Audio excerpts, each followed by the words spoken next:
जो 4 बार से विधायक हैं, उनसे निवेदन करूंगा कि वो भी आए और अपने विचारों से किसान भाइयों को अवगत करें।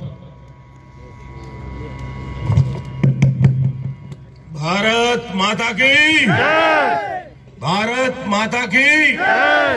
आदरणीय नरेंद्र मोदी जिंदाबाद, सम्मानित त्रिवेंद्र सिंह रावत जिंदाबाद।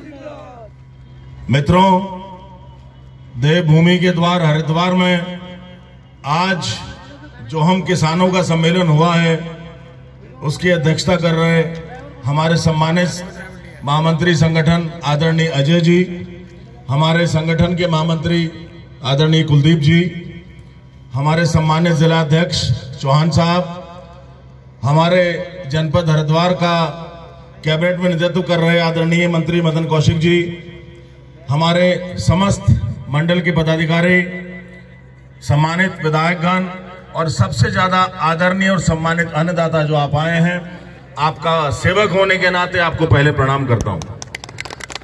देखिए, सभ्यता के आविर्भाव से जब से मानव मात्र ने धरा पे पदार्पण किया है, तभी से षड्यंत्र होते आए हैं और भोला भाला किसान तभी से शोषित होता आया।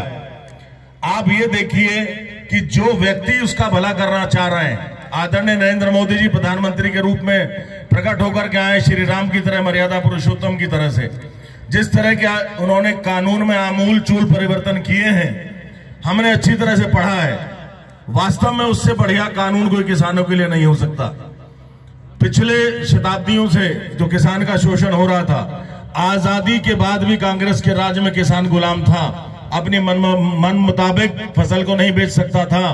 उसको पूरी छूट दे दी गई कि भारतवर्ष के किसी भी कोने में जाकर के किसान अपनी कृषि उपज को बेच सकता है।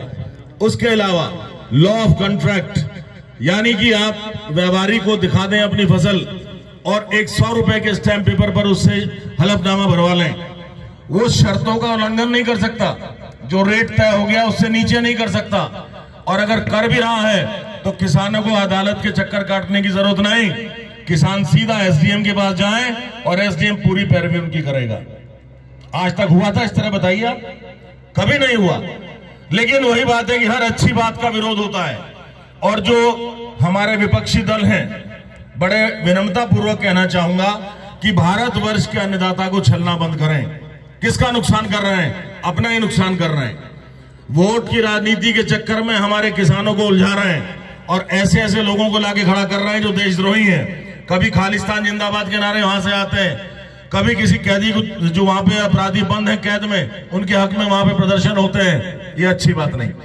देखिए, मैं किसी का नाम लेके नहीं कहना चाहता हूं, लेकिन जो विपक्ष कर रहा है उसके ऊपर उनको पछताना पड़ेगा, ये बताना चाहता हूं। आदरणीय नरेंद्र मोदी जी ना कभी झुके थे ना झुकेंगे, और किसान का मस्तक भी उन्होंने ऊंचा करने का जो निश्चय लिया है, ये वास्तव में परिपूर्ण होगा। आज जब किसान के खेत में गन्ना कट रहा है, गेहूं की फसल बोई जा रही है, किसान के पास समय नहीं है, फिर भी इतनी संख्या में आप, और सांकेतिक धरने में आप आए हैं, इतनी बड़ी संख्या में आप आए, एक एक ट्रैक्टर यहाँ पर 100-100 ट्रैक्टर के बराबर है। अगर आप चाहें तो वास्तव में 1 लाख की भीड़ यहाँ हो सकती है, लेकिन अभी हमारा ध्येय वो नहीं है। अभी तो सिर्फ हम विपक्ष को चेताना चाहते हैं, चेतावनी मात्र है, और इसको अच्छा है कि विपक्ष समझ जाए, नहीं तो इसका परिणाम अच्छा नहीं होगा। अपने भाइयों से जिनको बरगलाया जा रहा है, हमारा यही निवेदन है कि भाइयों, अपनी अच्छाई को पहचानो, आवेश में आकर के अपना भविष्य खराब मत करो। जो नियम और कायदे आज कृषि कानून के रूप में हमारे पास आए हैं, वो क्रांतिकारी हैं, और क्रांति को समझने में समय लगता है। कई बार इस तरह से हुआ है। देखिए, गैलीलियो गैलीली एक साइंटिस्ट हुआ करते थे, उन्होंने कहा था कि भाई धरती घूमती है, सूरज स्थिर है। उनको सजा दे दी गई थी। अरे सूरज सुबह तो इधर निकलता है, शाम को उधर पहुंच जाता है। 50 साल बाद पता लगा कि वास्तव में सूरज स्थिर है, और बहुत लोगों को दुख हुआ। तो आज कहीं ऐसा ना हो कि जो कानून आदरणीय मोदी जी ने बनाया है, हम उसका विरोध करें, उसमें कोई तरमीम करा दें, और कल को वो हमारे लिए दुखदायी सिद्ध हो जाए। तो मेरा तो यही निवेदन है आप सभी से कि अपने भाइयों को समझाएं, आदरणीय अन्नदाता को समझाएं कि ये विरोध शोभा नहीं देता है, ये एक अच्छाई है। हमें किसी से लड़ना नहीं है, प्रेम पूर्वक उनको समझाना है, क्योंकि वो भी हमारे में से ही हैं। वो भी अपना खून पसीना धरती माता का सीना चीर के डालते हैं, उसमें जो अन्न उगाते हैं वो आप सभी के लिए खाने के लिए देते हैं, पूरे भारतवर्ष को देते हैं और निर्यात भी होता है, उसका देश से बाहर भी जाता है। तो आज हम यही प्रयत्न करें कि हर विधानसभा क्षेत्र में, हर मंडल में, हर बूथ में अपने साथी जाएं और अपने अपने गांव में किसान भाइयों को समझाएं कि भाइयों ऐसा करना अच्छा नहीं है, आप कृपया आंदोलन में सम्मिलित ना हो।